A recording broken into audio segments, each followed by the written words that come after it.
خب سلام علیکم بچه‌ها. این درسی نهمیم است دایره برنامه‌های QBasic. در این درس ما با شما اپراتورانی کار با پرونده را گفته میگذاریم.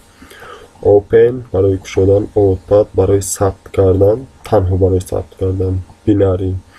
خب هم برای گشودن و هم برای ثبت کردن هم برای خوندن بگیم. اپند برای ثبت کردن از بالای فایل های بودن.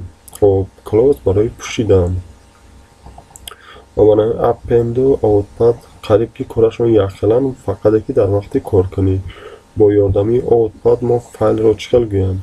همون فایلی اگر وجود داشته باشه اوتپاد با یاردمی اوتپاد رو صفحه میکنم، پیشنه را اودالید میکنم، فایلی نو با معلومات نو ثبتش میکنم.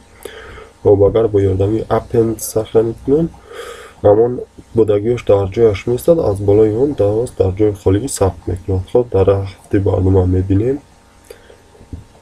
با برنامه‌مون برمیگردیم، کد نویسیمون رو شروع میکنیم. cls خب input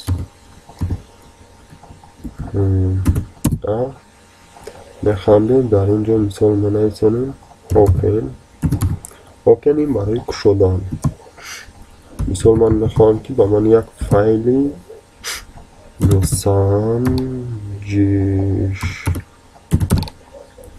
نقطه txt ساخته شده، در داخل اون مثال یک رقمی که از ما وارد میکنیم آن را چاپ کنند.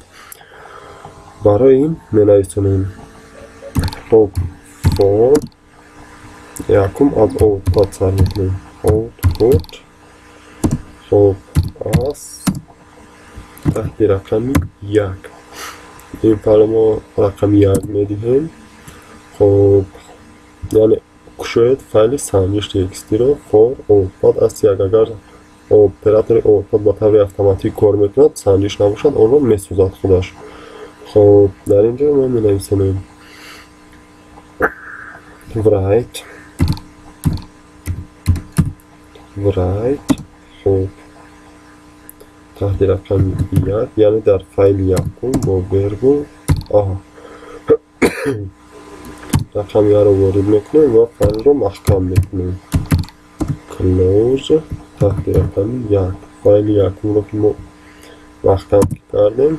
برای مخنام فهمه شدن که کاری برای ما به انجام رسیده است، ما مینویسیم مثال پرینت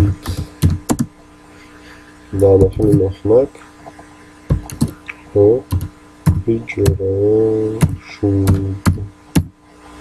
مخنک رو میپوشیم. خب چطور که میبینید بچه ها از فایلی که من میسازم در همینجا باید پیدا شود. چطور که برنامه خود QBasic در همینجا است، برای همین من در اینجا سراغه رو ننویسم، یعنی به طور اتوماتی در جایی که همون برنامه است میسازد. اگر شما خواهید در یگان جای دیگر این فایل سنجش رو سازید و به انتخاب از خودتون در اینجا رقمی اون رو جاگذار میکنید، خودش میسازد در جای دل خواهی شما. خب برنامه رو با کار میداریم. start خب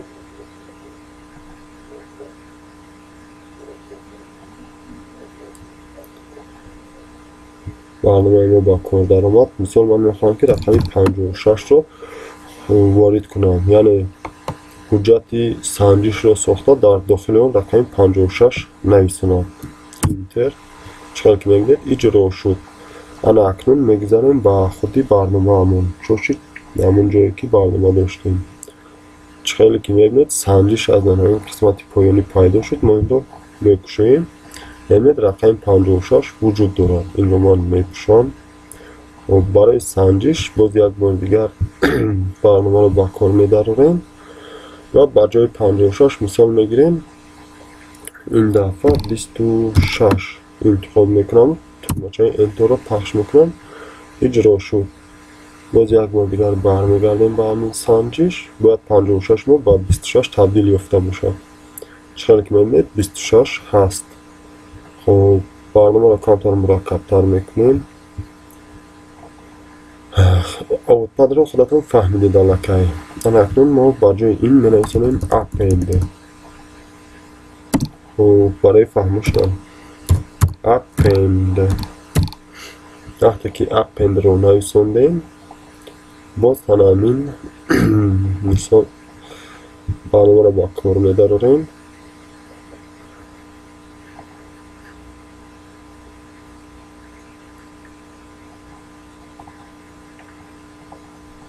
خب برنامه با کار می‌داره حاضر نصیب باشد. خب برنامه با کار در اومد.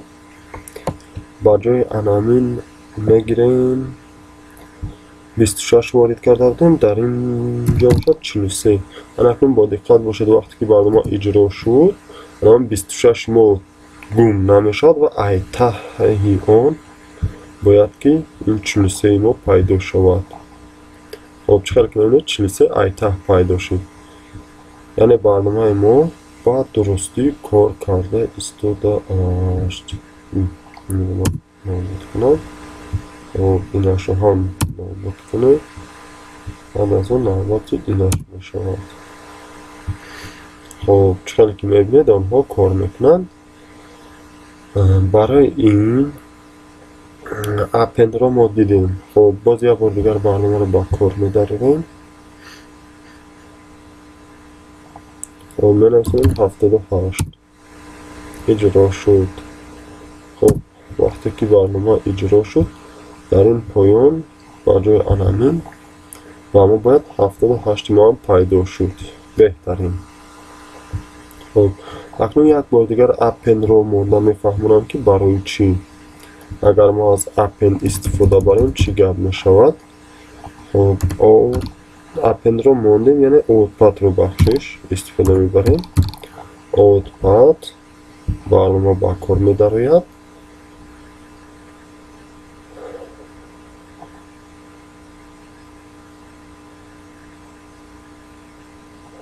با کار دارد.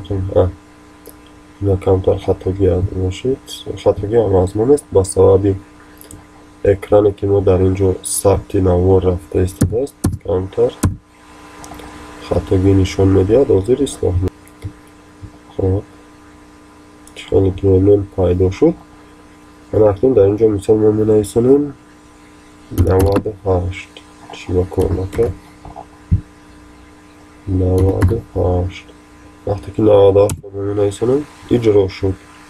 اکنون ما برمیگردیم با برنامه. برای همون رقم ها توضیح شده با جای اون باید 98 باشد. چقدر که دیده کاری output یعنی همین کار رو اجرا میکنه. خب با این که باشد چقدر با فایل ثبت کردنش مالکی فهمیدیم. اکنون ما میخوایم که از داخل همون فایلی که ما داشتیم 98 گرفته شد. با جای اون می‌نویسیم input. با جای اون append و output می‌نویسیم input. در اینجایی که داشتیم write با این هم می‌نویسیم input. یک قیمت ای ما این مواد دیگر در کار نیست مسبب اونه که خب قیمت یا رو از input میگیریم از پایان. خب می‌نویسیم print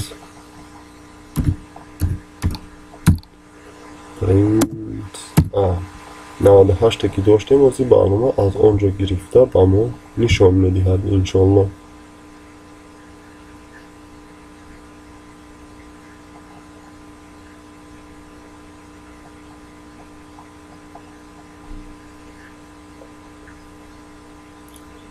چون که میبینید الکی 98 ما رو در اینجا نشان میدهد، یعنی برنامه ما درست و صدفیزه کار کرده ایستاده است. برای سنجش ما با اینها برمیگردیم. خب این رو میگیریم. ما با سنجش برمیگردیم. 98 که داریم با جای 98 ما می‌نویسیم مثال میگیریم 57 و این رو ما سخرمید میکنیم و این رو محکم میکنیم. و اکنون برمیگردیم با برنامه و یک بار دیگر برنامه رو با کار میداریم. باید با جای اون با ما 56 7 رو نشون دهد. خیلی که میبینید برنامه ما درست کار میکند. خب و این سربلند و خانه آباد باشه تا درسای آینده درس مهمی و به آخر رسید.